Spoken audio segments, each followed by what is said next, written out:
Brake squeal can be caused by a number of different factors, so there's a bit of trial and error in getting to the bottom of it, but follow this process and you'll have quiet brakes by the end of it.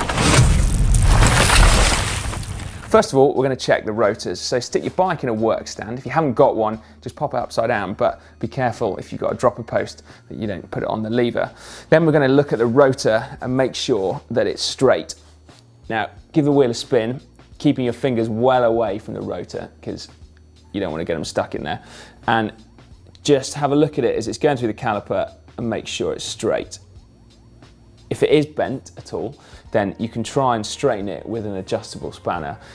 But if it's too bent, then you're just gonna have to replace the rotor, unfortunately.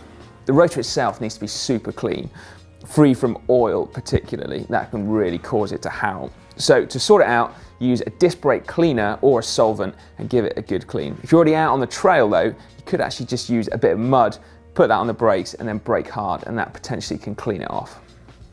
With the rotor sorted, let's look at the pads next. So remove them from the bike and then check to see if they are contaminated with any kind of oil as well.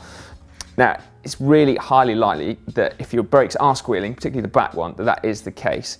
So remove them and just check to see whether you can see.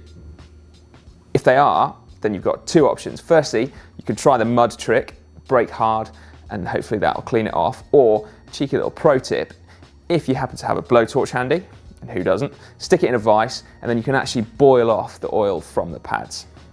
If they're not contaminated, what might have happened is that they've got too hot and then become glazed over. So that's where the surface of the pad becomes really hard and then you actually lose braking performance as well. If that's the case, then you can pop it in a vise and then very gently just file off the top of the surface. Not too much, otherwise you're just wasting pads, but that might help.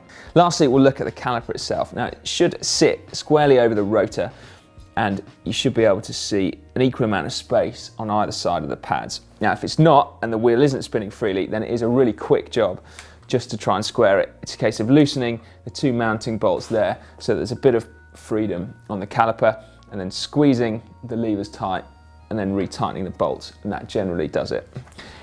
It's probably not going to be the cause of your brake squealing, but it might be, and it's always worth doing it anyway. So there you go then, 3 simple things just to check. That your caliper is mounted squarely, that your rotor isn't bent, and then that there's no contamination on your pads or your rotor at all. For more maintenance videos, why not click up there to see that playlist? And then to put it all into practice out on the trail, check out our how-to videos down there. Finally, make sure you subscribe to GMBN so that you can become a complete mountain biker.